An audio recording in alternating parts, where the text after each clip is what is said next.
EDHI599 83 Micro Teaching Portfolio Lesson 1. Okay, everyone, today we're going to be thinking about the Industrial Revolution. So we have been kind of exploring some of the key topics around the Industrial Revolution. So the driving forces behind it, the changes it was bringing, the impact it had on a lot of the population. So today we're actually going to do a source analysis task to have a look at some sources related to living conditions in the Industrial Revolution, to really try and explore different perspectives, change, empathy and significance of the Industrial Revolution.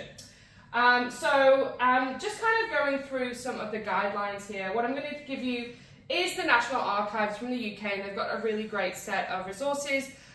Primary sources, so obviously, does anybody want to tell me what a primary source is? Yep, great. So primary source is a source that came from that time, okay? It was written, it was created at that time in history. Now, what about a secondary source? Anybody want to go for a secondary? Yeah, beautiful. Okay, so secondary is written after the fact. So they are primary sources, so we're seeing fresh from that period in history, and we're going to go through some of the sources. You're going to do a source analysis task. So the sources relate to urban living conditions. We're going to choose two sources, and I want you to use the tadpole table to fill this out, to try and understand the reliability, significance, and whether or not you can use these resources in your task for research. Would you be able to use these for a research project? So just bringing up the web page now, we're going to have a look at the National Archives here. So this Victorian industrial towns, really thinking about what made them unhealthy. So it is thinking a little bit about the tie to the development of cholera. So we saw the development of cholera.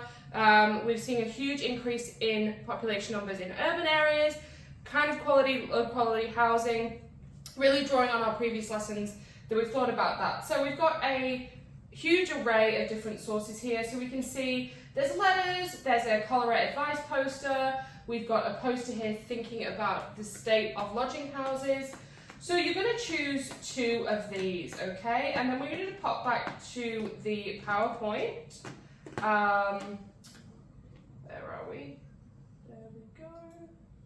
And go through the tadpole. So the tadpole table, okay, what are the features of the source and does it make it reliable? Okay, so number one, the type of the source. We have said it is primary source, but what else does the source do? Is it a poster? Are we thinking of a letter? Is it advice?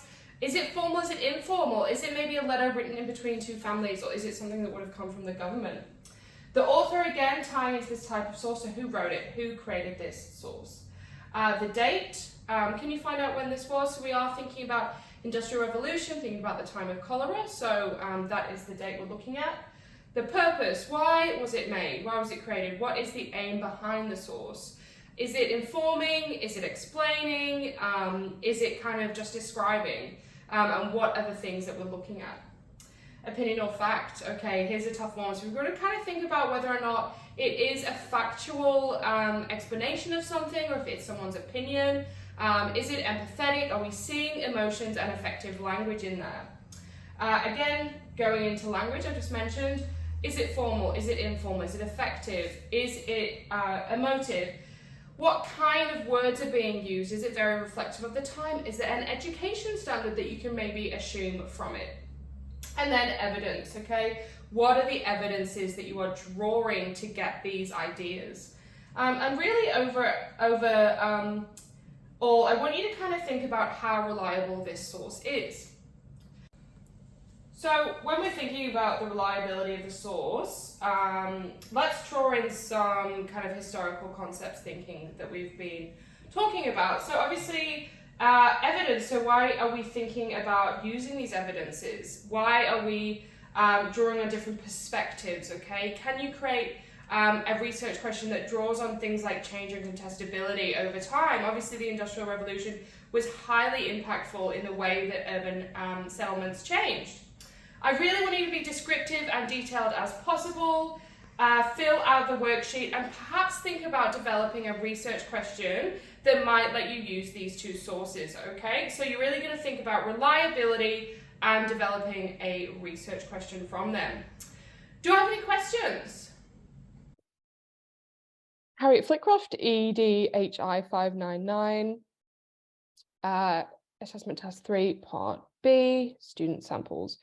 The task I will show is a task exploring experiences of the depression. So students to work in pairs, create a dialogue between two characters who had different experiences of the Great Depression. The characters can be fictitious, but their experiences must reflect actual historical circumstances. Possible pairs of characters can be suggested, such as a child from a family that was evicted from their home and a child whose family was not affected, Aboriginal unemployed person versus a non-Aboriginal person, a city person, a country person. Dialogues may be presented as a live performance, script, audio tape, videotape, cartoon, storyboard, or exchange of letters. So this differentiation of process, so allowing the students to choose how they're going to approach it, so which kind of characters they're going to use allows for differentiation for diverse learners to be engaged, as well as the dialogues having that choice how to present the dialogue through either live performance or audio or video also caters to it. So that's differentiation of product, which allows for students to choose how they might reflect their kind of the task in hand. So looking at the examples, the first example here is a grade A. Feedback given is detailed and extensive knowledge of cultural history of the Depression, substantial relevant historical information. We're looking at positive developments in consumer, aviation, and entertainment to difficulties experienced by the rural sector. Application of historical terms and concepts is consistent, and dialogue is well written and believable, adding to authenticity of the response. Joe has engaged with the differing perspectives of those who lived through the Great Depression and reflects a grade A. So yeah, good feedback. I would be targeted a little bit more with a bit more relevance. So drawing on the specific language used, the fact that letter 1 uses mum and dad versus mother and father, and also picking out what specific historical information. So we've mentioned consumer aviation, but thinking about domestic servants, the student mentions. We also think about evictions. We're thinking about having to sell furniture and belongings. Drawing on things like specific car used for the second letter, the 1930 Model A touring car and Lytham College for Boys. So really just highlighting to the student the contextualization that makes their work strong. The second example is example B, so thorough knowledge and understanding of cultural history of the Depression, explanation of the impact of the Depression for a number of people and reasons for perspectives presented. Strong empathy, especially with the character of Ernie, demonstrates high level of understanding. Some evidence of range of sources used, and this is a B. So looking through this, I would like to see a little bit more terms in how the relationships develop. So 1932, can we have, is this, what month was it? Is there any kind of key events that maybe it can be linked into? There is a really high level of empathy, which is a strong historical concept, so that's great.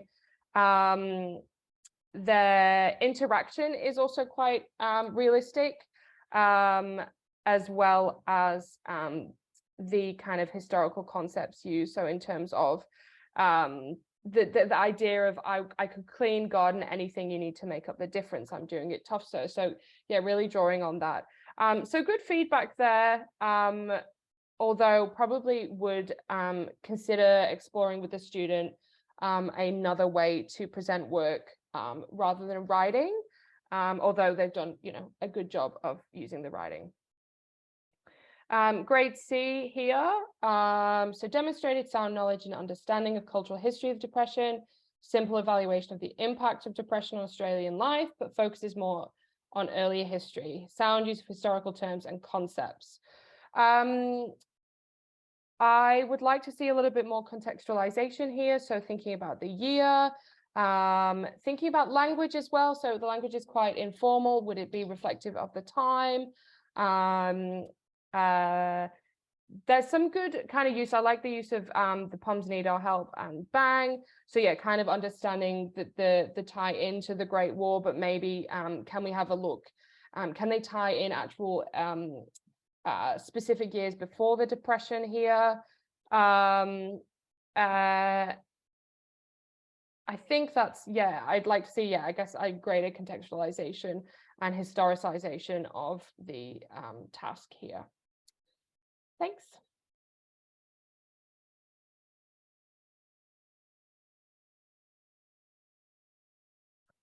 Harriet Flitcroft, EDHI599, AT3, and that is part C.